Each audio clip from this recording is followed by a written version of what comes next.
Good morning बच्चों आज है 27 जनवरी और आज हम करेंगे कक्षा 10 के सामाजिक विज्ञान की वर्कशीट नंबर 74। इसमें हमारा अध्याय 3 चल रहा है, भारत में राष्ट्रवाद। इसमें बच्चों हमने पिछली वर्कशीट में असहयोग आंदोलन के बारे में जाना था कि महात्मा गांधी जी द्वारा 1920 में असहयोग आंदोलन शुरू किया गया था। अब उसके बारे में आज के हम इस वर्कशीट में जानेंगे। तो चलिए बच्चों स्टार्ट करते हैं। सबसे पहले देखेंगे जनवरी 1921 में असहयोग आंदोलन के शुरू होने के बाद इस आंदोलन में विभिन्न सामाजिक समूहों ने अपनी अपनी आकांक्षाओं के साथ इसमें भाग लिया। जब ये 1920 में स्टार्ट होना था, उसके बाद में जनवरी 1921 में क्या हुआ कि जो विभिन्न जो समूह के लोग थे, सामाजिक जो समूह के लोग थे, उनकी अपनी अपनी अलग अलग आकांक्षाएं थी। अपनी आकांक्षाओं के साथ उन्होंने इसमें भाग लिया। सभी ने स्वराज के आह्वान को स्वीकार तो किया, लेकिन उनके लिए इसके अर्थ अलग अलग थे। मतलब सबने ये तो माना कि हाँ, हमें असहयोग आंदोलन में भाग लेना है, लेकिन उसके जो मायने उन लोगों के द्वारा लगाए गए उनके अर्थ अलग अलग थे।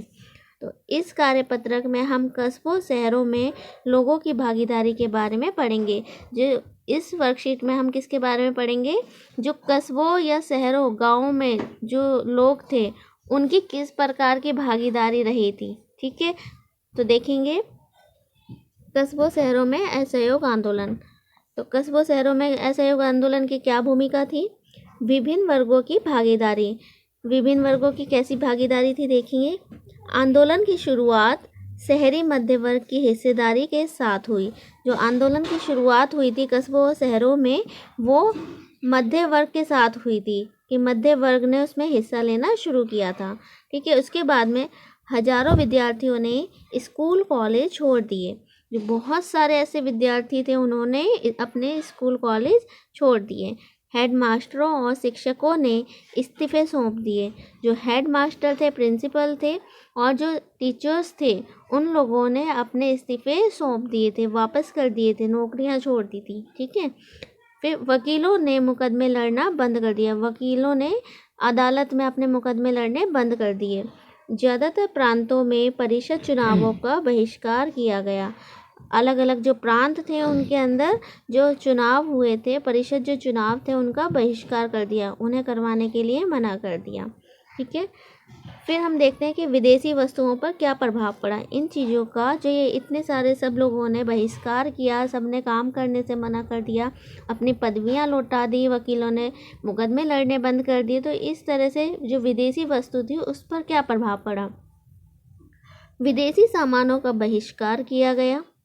जो विदेशी जो सामान हम इंपोर्ट करते हैं, आयात करते हैं, अपने देश में मंगाते हैं, उन सामानों को भी मना कर दिया गया, बहिष्कार किया गया उन सामानों का।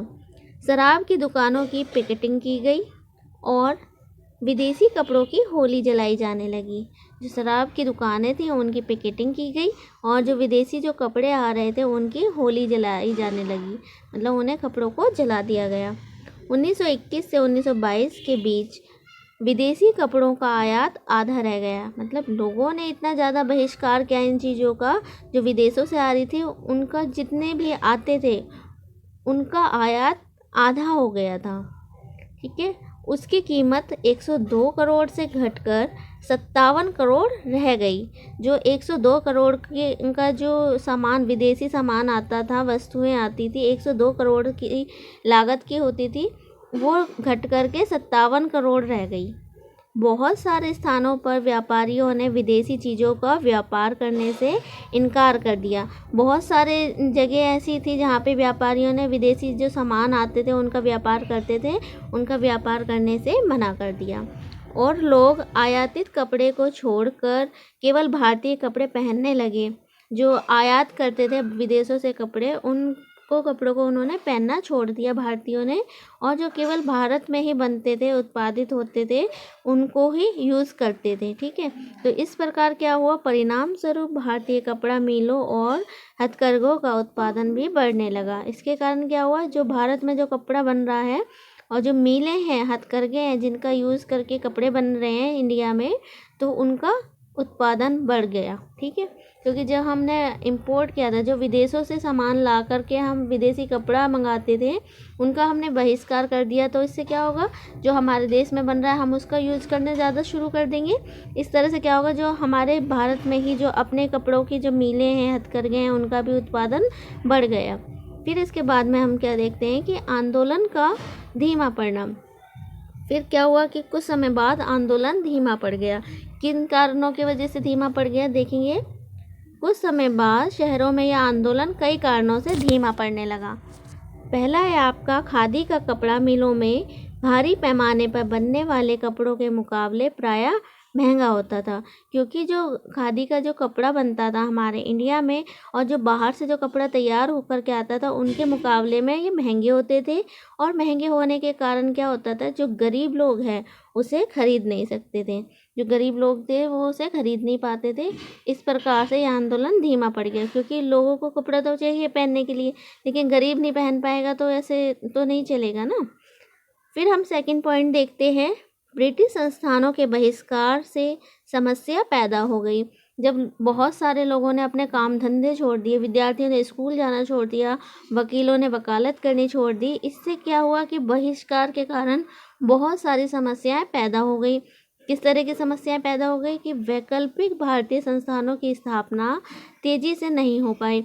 हमने जो जनता थी उन्होंने ऑफिसों में जाना बंद कर दिया, स्कूलों में जाना बंद कर दिया, तो लेकिन उसके अलावा क्या होगा, वो उनके पास ऐसे विकल्प नहीं मिल पाए कि अगर उन्होंने सरकारी जो दफ्तरों में अफसर जो जाना छोड़ दिया है दफ्तरों में, तो उसके स्थान पे वो अपने यहाँ के जो बनाए गए दफ्तरों में जाएं, इस तरह के कोई भी सुविधा नहीं हो पाई थी।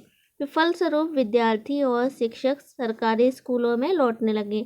जब काफ़ी टाइम तक इस तरह की कोई सुविधा नहीं हो पाई, तो विद्यार्थी जो थे जिन्होंने स्कूल जाना छोड़ा था वो वापस से अपने स्कूल जाने लग गए। जो शिक्षक थे वो भी अपने स्कूलों में जाना शुरू कर दिया उन्होंने, और जो वकील थे उन्होंने दोबारा अपनी अदालतों में जाना शुरू कर दिया, क्योंकि उनके पास और कोई विकल्प नहीं था। वहाँ नहीं जाते तो फिर वो बैठे रहते। ठीक है, तो इसके कारण ये आंदोलन धीमा पड़ गया। फिर इसके बाद में हम देखते हैं हमारे क्वेश्चन आंसर हैं।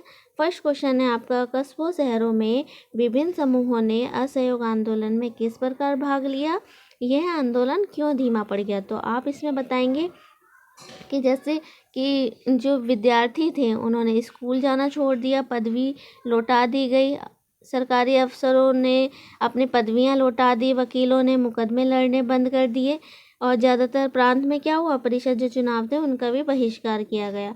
तो इस तरह से उनकी भागीदारी लिख देंगे। लेकिन इसके बाद में फिर यह आंदोलन क्यों धीमा पड़ा था, क्योंकि जो कपड़ा खादी का जो कपड़ा बन रहा था वो अपेक्षाकृत जो आयात हो रहा था उसकी अपेक्षाकृत ये महंगा था, और फलस्वरूप जो गरीब लोग हैं उसे खरीद नहीं पाते थे।